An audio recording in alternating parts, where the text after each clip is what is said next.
We did this to afford a 20-acre homestead. Welcome to our minisode series where we trace the route that brought us here.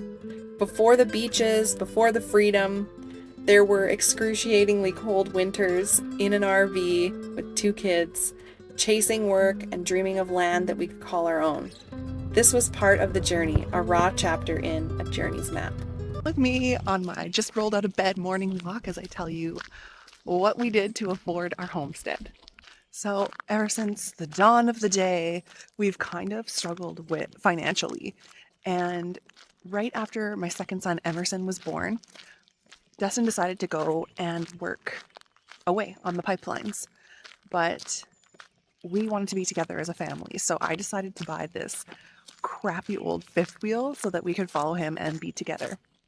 So at the time he was working at the shipyard, which was really good money, but between rent, groceries, 2 vehicles, insurance, and gas, and the commute, and everything in between, we just weren't making it financially.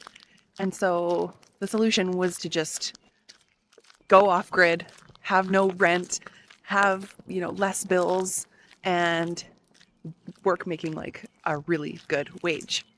We had been dreaming about getting a property, and it was just so crazy. Like everything kept getting in our way, and just time and time again, things would fall through or whatever, especially because we didn't have this huge down payment or anything.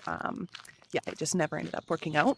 So we did it, and we spent winters in Alberta mostly, and these were cold winters, like in the -30s winters, like break your car just trying to start it winters.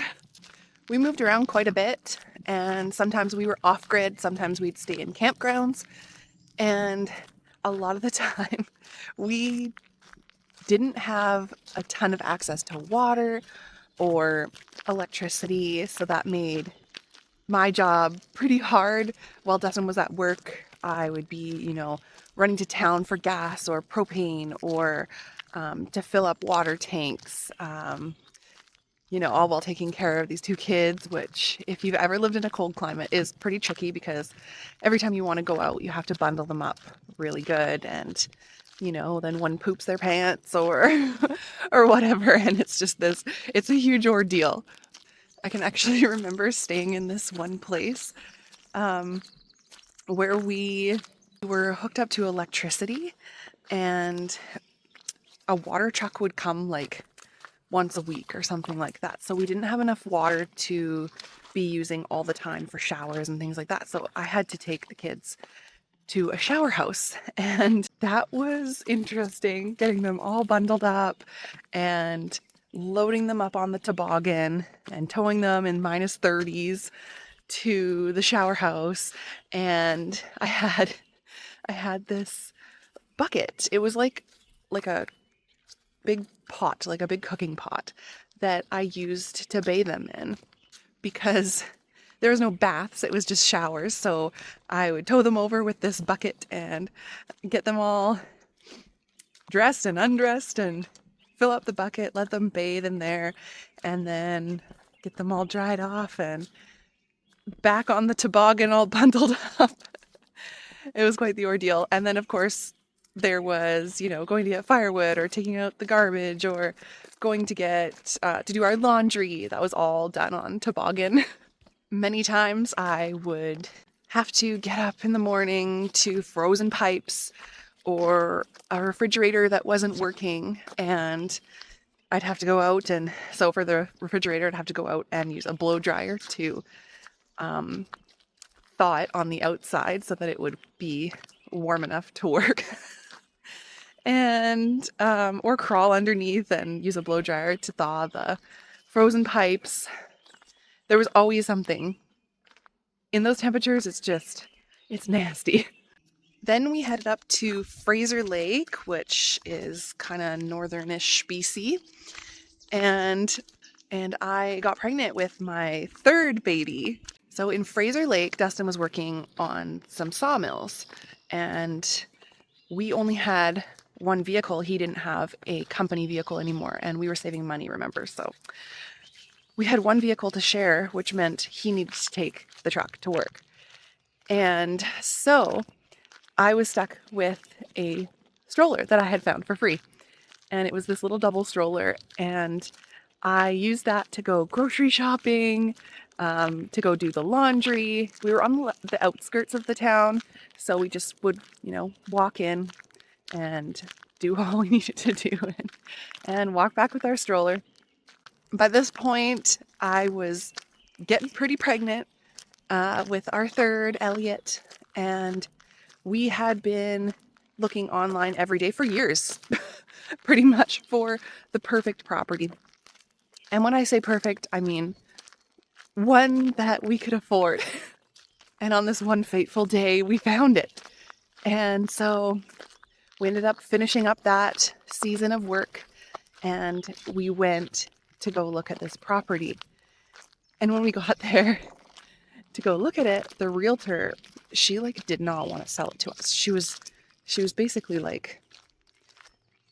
trying to convince us not to buy it, which was, says something. It was a foreclosure in this little teensy town that we had never heard of before. And it was a disaster. But we wanted it to be our disaster. I could just see the potential. It was just so beautiful. It was 20 acres, and it had this little kind of glued together mobile home with a manufactured home, and it had a big old shop that had tin all around it.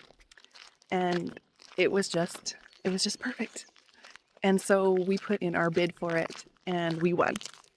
By the time that we were actually able to take possession, I was 3 weeks away from giving birth to my third baby, Elliot. So we roll up there, so excited, with our realtor. Our realtor is just she was disturbed. She was disturbed, but we were so excited and we were ready to get to work.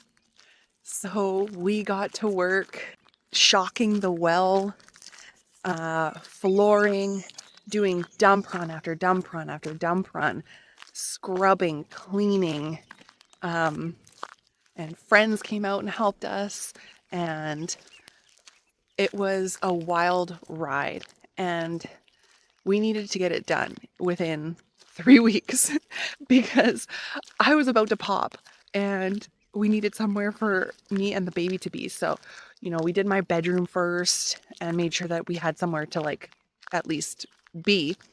And it's this is super weird and random, and not many people maybe do this, but I don't enjoy hospitals.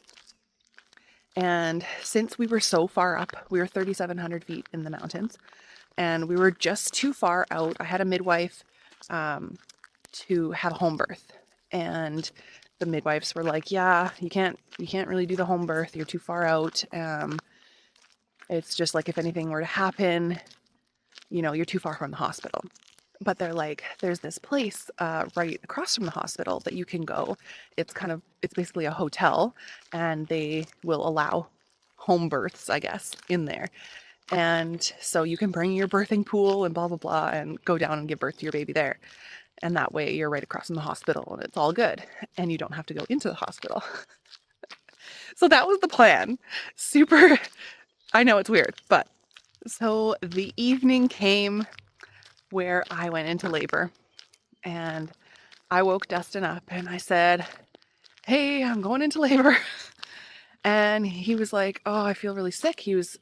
I don't know why, but he just felt really sick that night. So he was used to the 2 other births. They took quite a while, right? So he was like, just go get in the bathtub and just try to calm down and just relax a little bit. I'm like, okay, whatever. So I go in the bath, and one thing led to another, and I was in full-blown labor. And I'm like, I am not going anywhere. The midwives can come here. There's no way I'm going down this bumpy mountain in labor. It was excruciating, and the labor was going fast. My mom had been there helping out, so she was asleep with my other 2 kids. And Dustin went and woke her up, and they started pumping up this birthing pool and shoved it in my bedroom. Luckily, we had water worked out. We had shocked the well and got that kind of sorted out so that we could have water. And he got filling it up and called the midwives. Anyway, I was pushing by the time that they even got up there, and they just made it in the nick of time for the baby to be born. So that's how we got our homestead. It took a lot of work and sacrifice and everything else, but that's just the beginning. Stick around. I'm going to have another one of these little mini-sodes where I show you exactly what it was like living up there on our 20 acres in the mountains, and I hope to see you next time.